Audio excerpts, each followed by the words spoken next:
14 फरवरी 2003 को अहमदाबाद में सजनी नामक 26 वर्षीय महिला की हत्या कर दी गई थी। शुरुआती जांच में इसे घर में हुई लूटपाट के दौरान की गई हत्या माना गया। पुलिस इस लूट और हत्या के मामले को सुलझाने में जुटी थी, लेकिन इसी बीच अगले ही दिन सजनी का पति तरुण भी अचानक लापता हो गया। ये घटना पुलिस के लिए और भी पेचीदा हो गई। 15 साल की लंबी जांच के बाद जो सच सामने आया उसने सबको हैरान कर दिया।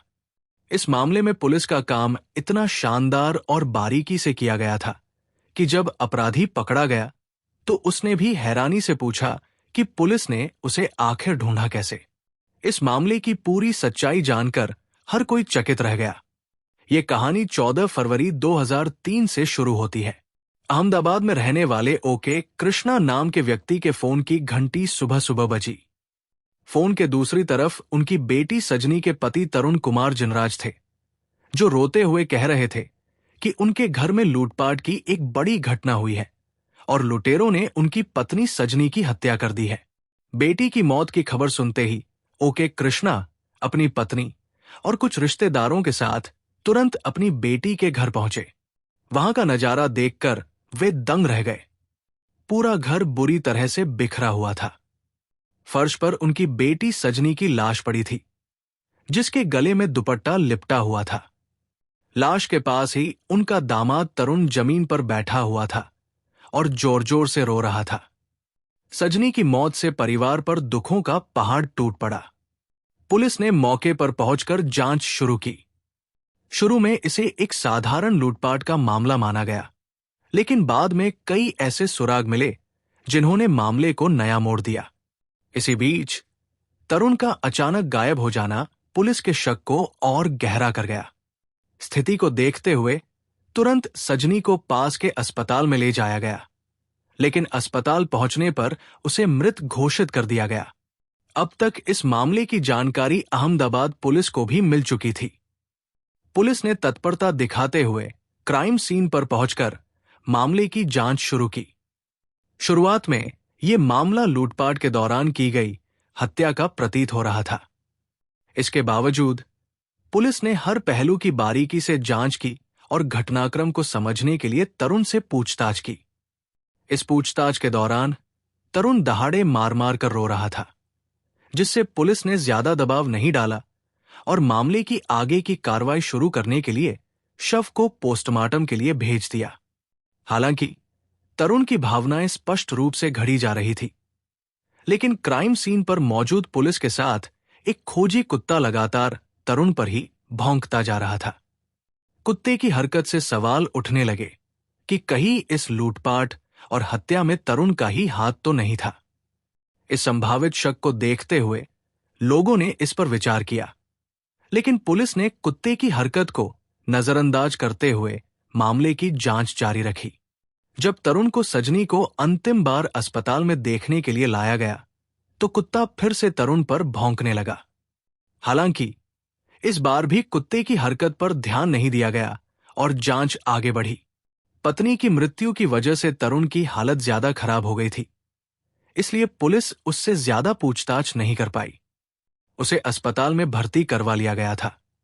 लेकिन ये क्या, घटना के अगले ही दिन यानी 15 फरवरी 2003 को अचानक से तरुण लापता हो जाता है। पुलिस हर संभव तरीके से तरुण का पता लगाने की कोशिश करती है, लेकिन उसका कहीं भी कोई सुराग नहीं मिलता। अब लोग समझने लगते हैं कि सजनी की हत्या में जरूर तरुण का हाथ था, क्योंकि जब से खोजी कुत्ता तरुण पर भौंकने लगा था, तब से पुलिस की सोच इस ओर मुड़ गई थी। हालांकि इस समय लोग इस संभावना से इनकार भी कर देते हैं कि यह पूरी कहानी तरुण से जुड़ी हो। इसके बाद सजनी के माता पिता अपने दामाद तरुण पर ही अपनी बेटी सजनी की हत्या का मामला दर्ज करवा देते हैं।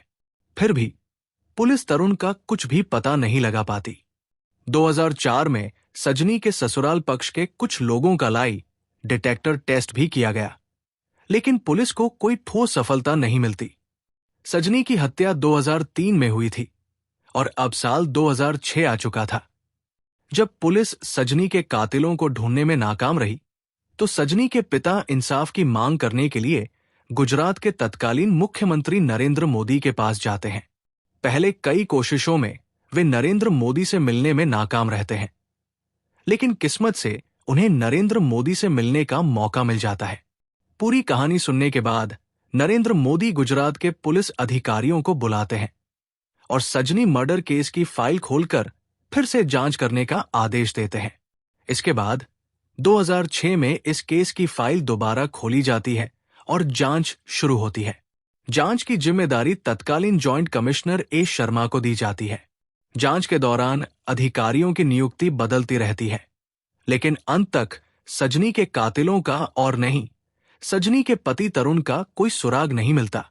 ये मामला तब तक ठंडा पड़ गया था और किसी को भी ये उम्मीद नहीं थी कि कोई हल निकलेगा।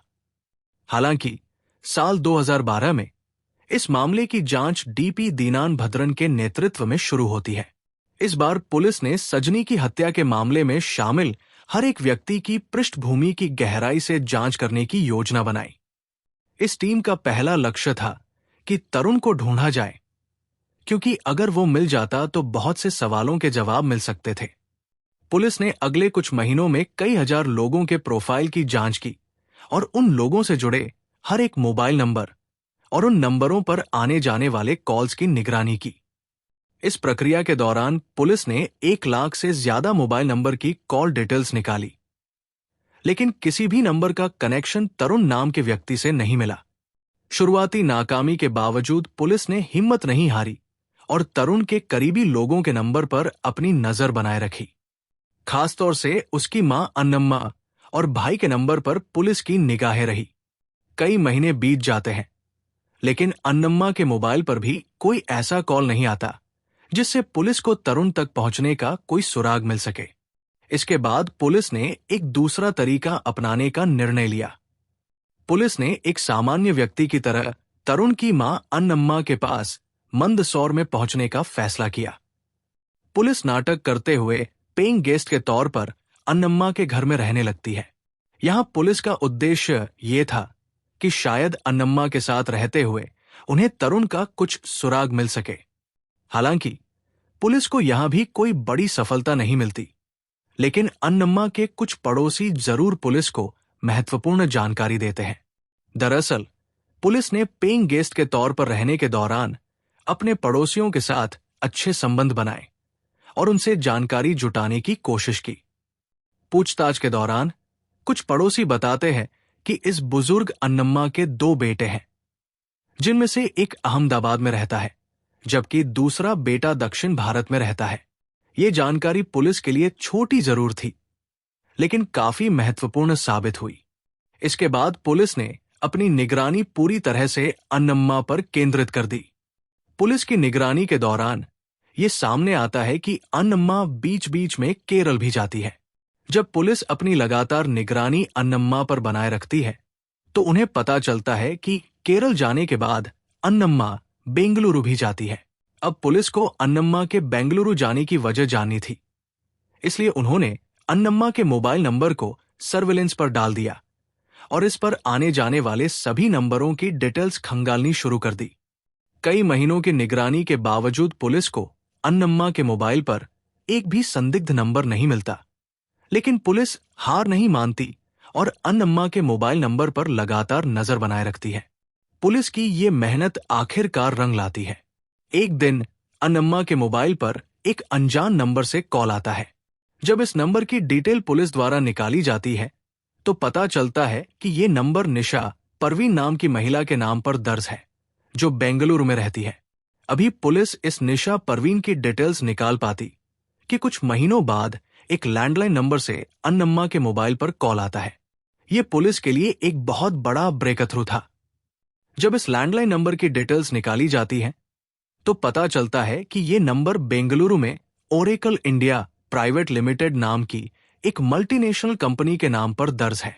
अब पुलिस की एक टीम ओरेकल इंडिया के ऑफिस पहुंचती है, जो लगभग 35,000 कर्मचारियों का डाटा रखता था।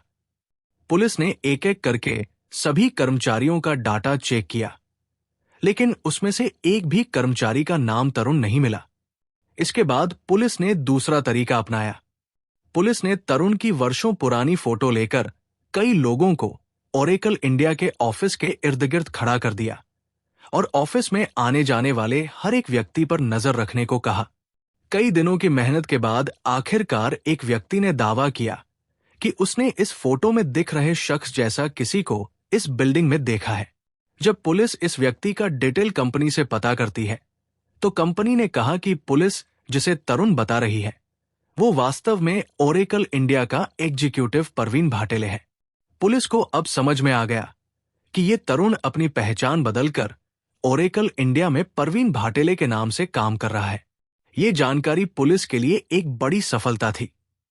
अब अहमदाबाद क्राइम ब्रांच की टीम तरुण को पकड़ने के लिए जल्द से जल्द छापा मारने की योजना बनाती है, लेकिन पुलिस ने अपना प्लान बदल दिया क्योंकि उन्हें यह डर था कि अगर तरुण को इस बात की भनक लग गई तो वो फिर से लापता हो सकता है। इसलिए पुलिस ने तय किया कि तरुण को पकड़ने के लिए सिर्फ क्राइम ब्रांच के एक अधिकारी इंस्पेक्टर अनिल चौधरी को सिविल ड्रेस में ऑफिस के अंदर भेजा जाएगा। उस दिन तरुण नाइट ड्यूटी पर था। Inspector Anil Chaudhary civil dress में सीधे तरुण के केबिन में जाते हैं और बिना किसी शब्द के हेलो मिस्टर तरुण कहते हुए उसकी तरफ हाथ बढ़ाते हैं। 15 सालों में पहली बार किसी ने उसे तरुण कहकर पुकारा था। तरुण नाम सुनते ही सामने मौजूद व्यक्ति के होश उड़ जाते हैं और वो पसीने पसीने हो जाता है। हेलो मिस्टर तरुण सुनते ही सामने वाले शख्स ने अपना हाथ इंस्पेक्टर की तरफ बढ़ा दिया। इससे ये कंफर्म हो गया कि सामने मौजूद व्यक्ति वास्तव में तरुण था, जो परवीन भाटेले के नाम से कंपनी में काम कर रहा था। तरुण की पहचान होते ही इंस्पेक्टर अनिल ने तुरंत नीचे अपनी टीम को खबर दी और तुरंत तरुण से कहा, अब तुम्हारा खेल खत्म हो चुका है, चुपचाप मेरे साथ चलो। तरुण समझ चुका था कि 15 साल तक अपनी पहचान छुपाने के बावजूद पुलिस ने आखिरकार उसे ढूंढ ही लिया। इसलिए वो बिना किसी विरोध के पुलिस के साथ चलने लगता है। चलते हुए तरुण बस पुलिस से एक सवाल पूछता है, आप मुझे बस इतना बताओ कि आपने मुझे ढूंढा कैसे? अक्टूबर 2018 में तरुण को गिरफ्तार कर अदालत के सामने पेश किया जाता है, जहां से आगे की पूछताछ के लिए उसे पुलिस के हवाले कर दिया जाता है। पुलिस सबसे पहले 15 साल पहले हुई सजनी की हत्या के बारे में तरुण से पूछताछ करती है। इस पूछताछ में तरुण बड़ा खुलासा करता है। वो बताता है कि दरअसल घर में कोई चोरी नहीं हुई थी, बल्कि सजनी के साथ शादी करके वो खुश नहीं था।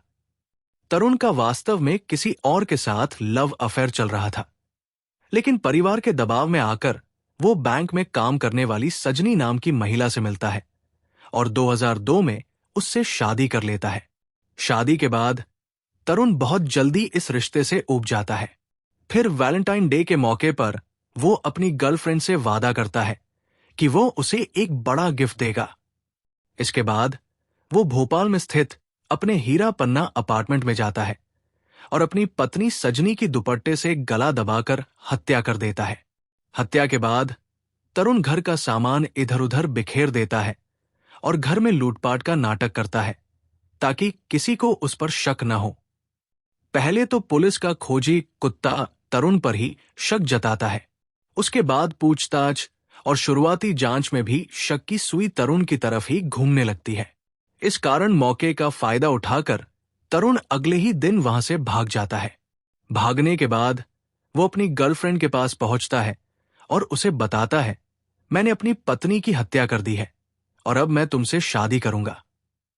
इतना सुनते ही उसकी गर्लफ्रेंड हैरान हो जाती है और धक्का देकर तरुण को घर से निकालते हुए कहती है, मैं किसी हत्यारे से शादी नहीं कर सकती। तरुण के बयान के मुताबिक इसके बाद वो भोपाल में रहने वाले अपने एक दोस्त प्रवीण भाटेले के पास जाता है। प्रवीण भाटेले कॉलेज के दिनों में तरुण का जूनियर था। वहां पहुंचकर तरुण प्रवीण से कहता है कि उसे बिजनेस में बहुत बड़ा नुकसान हुआ है। अब उसके पास न घर है, न पैसा और न ही कोई नौकरी। तरुण की हालत देखते हुए प्रवीण उसे अपने कोचिंग संस्थान में इंग्लिश टीचर के तौर पर काम दे देता है।